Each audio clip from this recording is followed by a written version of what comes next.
თავგადასავლის მინისტრი წამყვანი საერთაშორისო კლინიკებისა და უნივერსიტეტების პროფესორებსა და ექსპერტებს შეხვდა. მათ შორის იყო ბრიუსელის თავისუფალი უნივერსიტეტის ინტენსიური თერაპიის დეპარტამენტის ხელმძღვანელი ბარონი ჟან-ლუის ვინსენტი, რომელმაც თანამედროვე ტექნოლოგიების გამოყენებით პაციენტებისთვის გაუმჯობესებული სერვისების მიწოდებაზე გაამახვილა ყურადღება. შეხვედრაზე მხარეებმა საქართველოსა და საერთაშორისო საზოგადოებას შორის თანამშრომლობის გაძლიერების მნიშვნელობაზე ისაუბრეს. ძალიან საინტერესო შესაძლებლობები იკვეთება სამომავლო თანამშრომლობისა, დაწყებული სამედიცინო განათლებასთან დაკავშირებული საკითხებით და დამთავრებული თუნდაც რეანიმაციული მკურნალობის პროცესში ცალკეული სიახლეების შესახებ ინფორმაციის გაცვლა, ცოდნის გაზიარება.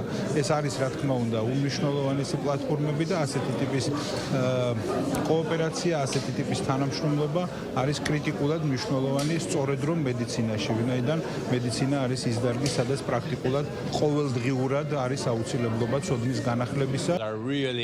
ძალიან მინდოდა თქვენი ქვეყნის სტუმრობა. საქართველოს ისტორია და ხალხი იმდენად საინტერესოა, რომ ნამდვილად მინდოდა ამ გამოცდილების მიღება. საინტერესო საუბარი მქონდა თქვენს მინისტრთან და ნათელი გახდა, რომ ყველას გვაქვს ერთი და იგივე ტიპის პრობლემები მთელ მსოფლიოში. განვიხილეთ სხვადასხვა საკითხები, მათ შორის ვიმსჯელეთ ექთნებთან დაკავშირებული სირთულეების შესახებ, რაც მათ შენარჩუნებას უკავშირდება. ეს არ არის მხოლოდ ფინანსური საკითხი, მნიშვნელოვანია მათი ღირებულებების აღიარება, დაფასება, რადგან ექთნების გარეშე საავადმყოფოები სათანადოდ ვერ იმუშავებენ. მიმდინარე კონფერენციის ფარგლებში ექიმებთან გვექნება დისკუსია სხვადასხვა საკითხებზე. განვიხილავთ თუ როგორ დაგვეხმარა და დაგვეხმარება ბოლოდროინდელი მიღწევები პაციენტებისთვის უკეთესი სერვისის უზრუნველყოფაში.